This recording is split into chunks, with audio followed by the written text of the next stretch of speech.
Angel Reese was like, she was giving me flashbacks, okay? I kept getting nightmares from last year, 2024 WNBA season, towards the end of the regular season, when Angel Reese had that hairline injury, fracture injury, whatever, to her wrist, okay? And she actually had to go to surgery, and it prematurely ended her career that season. She had to sit out for the rest of the remaining season, okay?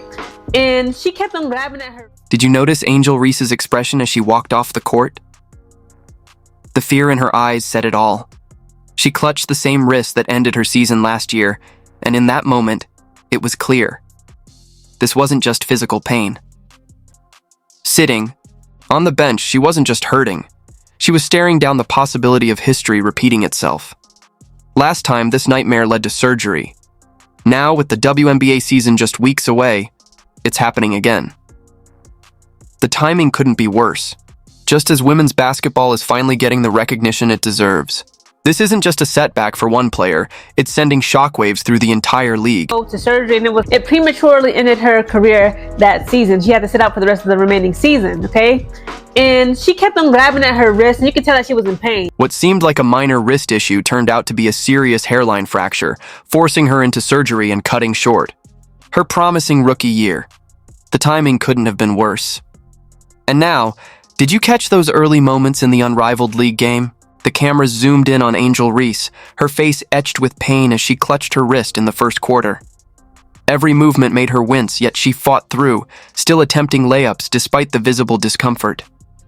It felt like déjà vu, a devastating injury unfolding all over again, right before our eyes. Angel Reese, after injuring her wrist last season, getting surgery on her injured wrist, has now injured her wrist again and looked in severe pain in the Rose win. In those opening minutes, you could see her making subtle adjustments, grimacing after contact, altering her shooting form, and instinctively guarding her wrist, while still pushing herself to compete at the highest level.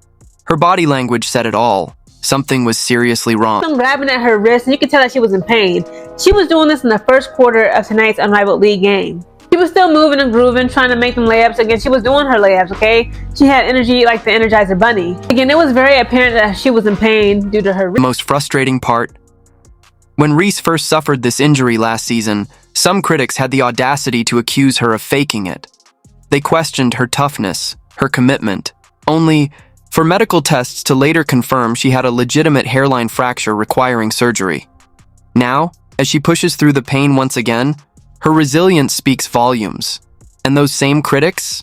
They're likely watching in silence as their doubts are proven wrong in the most painful way possible. Cat got sat down, but I believe in the second to third quarter she came back and was playing some more, and then finally after that, she just decided to rest for the rest of the game. Breaking point came in the third quarter. After pushing through the pain for as long as she could, Reese was finally forced to acknowledge defeat. For a competitor with her relentless drive, that decision wasn't made lightly. It wasn't just about discomfort. It was a clear sign of the injury's severity. I just remember during the year when Angel Reese landed on her wrist, and then you can see her just kind of doing this, trying to get in and playing, and then it was oh, she faked a wrist injury, it wasn't real, and it's you can literally see where it happened in the game. The moment Reese sat on the bench, the emotional toll was clear, fighting back tears, shifting between anger and despair. This wasn't just about one game. She knew what this could mean for her future. Even more concerning, this is the same wrist that already required surgery. A re-injury suggests a recurring issue rather than a random setback. Medical experts know these cases take longer to heal and can lead to long-term career challenges. There literally was footage of her on the bench holding her wrist in pain and looking almost angry. Look, people thought from looking at it that she was crying, and it's oh no. Oh no. And the last thing you want is another wrist injury from one after getting surgery. Team Rose crushed Team Vinyl 74-46. But have you noticed how this blowout victory is barely making headlines? All attention was on the sidelines, where medical concerns loomed large. Despite one of the most lopsided games of the season, nobody seemed to care. That's the bizarre reality when your star player is in distress. Like, the Rose have been doing very well. Team Rose put on a clinic, shooting 44.8% from the field and 47.4% from three.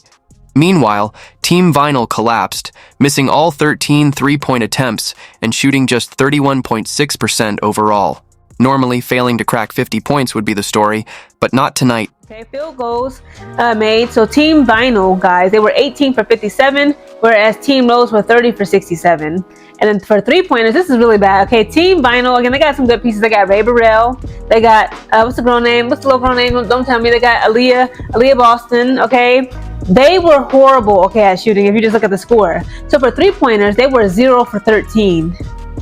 They didn't make none of the three-point attempts. Chelsea Gray proved once again why she's one of the most clutch players in women's basketball, sinking her 6th game winner of the unrivaled season.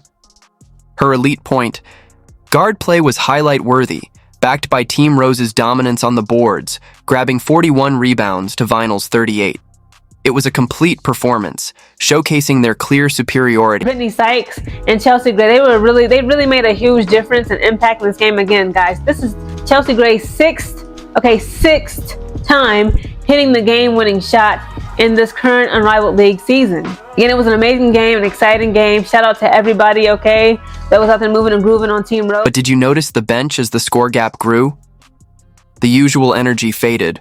No high fives, no excited chatter, no celebrations, even after Chelsea's incredible plays.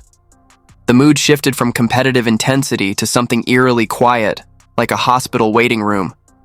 It felt like the arena itself had gone cold. Sorry, the Vinyl stink. Vinyl stink. They're so bad.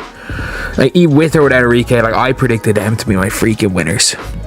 They were my predicted winners. Cameras kept cutting away from the game, capturing Team Rose's tense bench.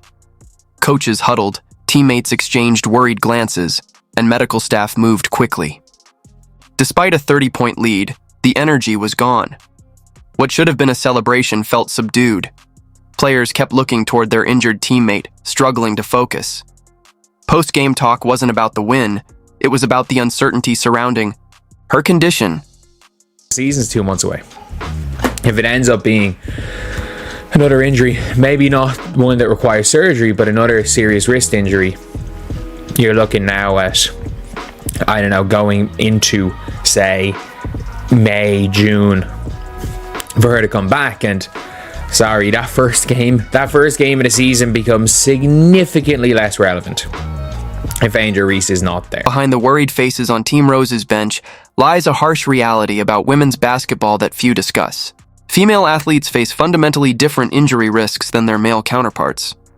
And with the WNBA season fast approaching, May 16th to be exact, Angel Reese's situation forces us to confront an uncomfortable truth.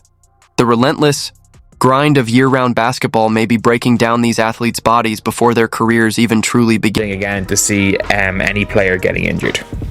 And look, and I get it. There are horrible people everywhere that probably want to watch Angel Reese getting hurt, or see her like in agony on the bench and claim it's a faked injury, and I don't know, some of the mad